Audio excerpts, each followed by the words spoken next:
da família. Agora que a situação financeira deles estava complicada, de repente eles queriam diálogo? Agora que a reputação deles estava sendo questionada publicamente, de repente eu voltava a fazer parte da família? Era tarde demais. Eu havia descoberto quem eles realmente eram, e eles haviam mostrado o que realmente pensavam de mim. Não havia volta. Mantive o post no ar e continuei ignorando as tentativas de contato. Algumas semanas depois, soube através de conhecidos em comum que o banco havia iniciado o processo de execução da dívida. Meus pais haviam tentado negociar, mas não tinham condições de assumir as parcelas em atraso nem de quitar o saldo devedor. A casa ia ser leiloada. Minha irmã, que durante meses havia vivido confortavelmente na casa se passando por salvadora da família, de repente se viu obrigada a procurar outro lugar para morar. As postagens nas redes sociais sobre ser abençoada por poder ajudar a família pararam abruptamente. Agora ela estava de volta à realidade de ter que se sustentar sozinha. Meus pais, que haviam me tratado como descartável, agora estavam enfrentando a possibilidade de perder a casa onde moravam há décadas. A decisão de me expulsar da família estava custando literalmente o teto sobre suas cabeças.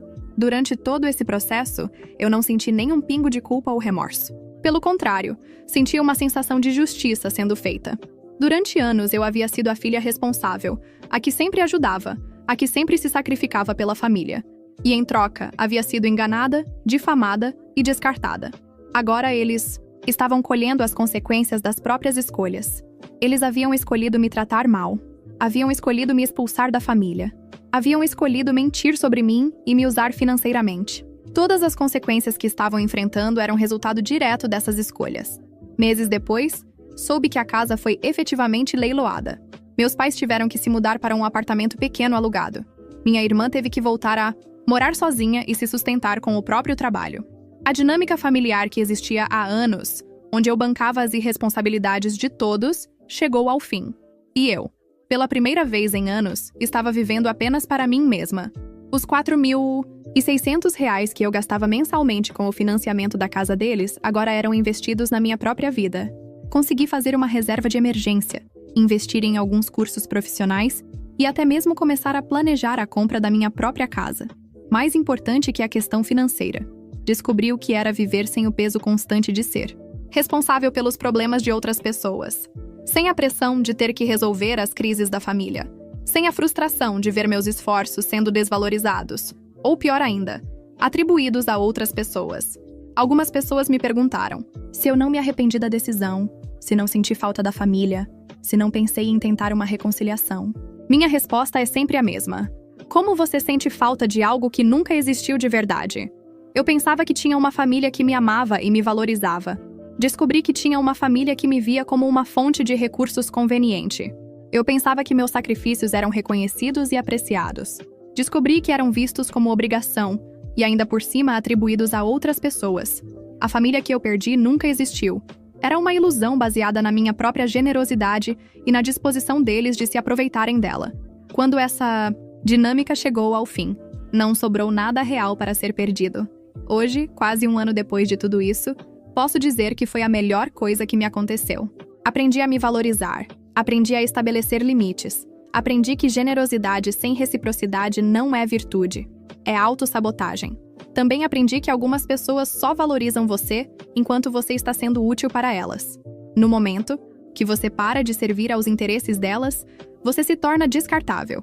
E a forma mais eficaz de lidar com esse tipo de pessoa é simplesmente parar de ser útil para ela.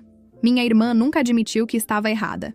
Meus pais nunca reconheceram que me trataram injustamente. Até hoje, nas poucas vezes que ouço algo sobre eles através de conhecidos, a versão que eles contam é que eu abandonei a família por causa de dinheiro, que eu era egoísta e não quis ajudar quando eles mais precisavam. Essa inversão da realidade não me surpreende mais. Pessoas que se aproveitam dos outros raramente admitem seus erros. É mais fácil culpar a vítima do que reconhecer o próprio comportamento parasitário.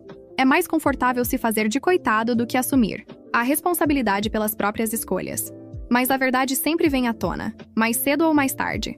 E no meu caso, veio de forma bem pública e definitiva. Hoje, qualquer pessoa que queira saber a real história do que aconteceu pode encontrar todas as provas e evidências que eu tornei públicas. Esta experiência me ensinou que família não é quem divide o mesmo sangue com você. Família é quem te trata com respeito, reconhece seus esforços, te apoia nos momentos difíceis e te valoriza pelo que você é, não pelo que você pode oferecer. Hoje tenho uma família escolhida, formada por amigos verdadeiros que estiveram ao meu lado durante toda essa situação. Pessoas que me apoiaram quando descobriram a verdade, que me deram força para seguir em frente, que celebraram comigo quando eu finalmente me libertei daquela dinâmica tóxica. Se você está lendo isso e se identificou com alguma parte da minha história, saiba que não é obrigado a aceitar ser tratado mal por ninguém, nem mesmo pela família. Generosidade é uma virtude, mas se aproveitar da generosidade dos outros é um vício. E você não é responsável por alimentar os vícios de ninguém. Às vezes, a maior vingança não é fazer algo contra quem te prejudicou, é simplesmente parar de fazer algo por eles. É retirar o suporte que permitia que eles continuassem com o comportamento prejudicial. É deixar que enfrentem as consequências naturais de suas próprias escolhas. No meu caso, eu não destruí minha família. Eu apenas parei de sustentá-la financeiramente. Tudo o que aconteceu depois foi consequência das escolhas que eles mesmos fizeram. Se a família desmoronou sem o meu dinheiro, é porque era sustentada artificialmente pelo meu sacrifício, não por laços reais de amor e respeito. Hoje, quando olho para trás, vejo que aqueles 18 meses pagando o financiamento não foram um investimento numa família, foram uma lição cara sobre limites e autoestima. Uma lição que precisava aprender, por mais dolorosa que tenha sido.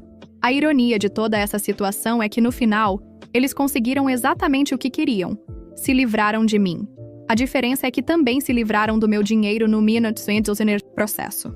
Queriam uma filha que pagasse as contas sem questionar, sem cobrar reconhecimento, sem ter voz ativa nas decisões familiares.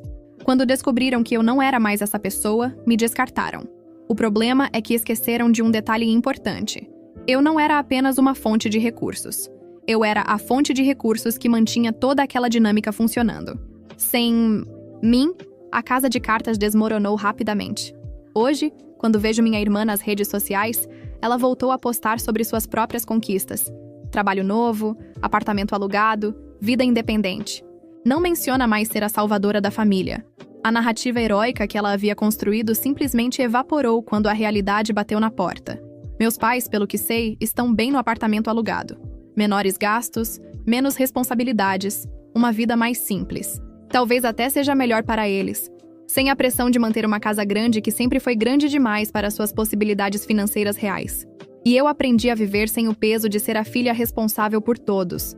Descobri que posso ser generosa e solidária sem ser explorada. Que posso ajudar pessoas que realmente precisam, que reconhecem e valorizam a ajuda, que não veem minha generosidade como obrigação. O mais importante, aprendi que estabelecer limites não é egoísmo. É autopreservação. É ter respeito próprio suficiente para não aceitar ser tratada como capacho emocional e financeiro.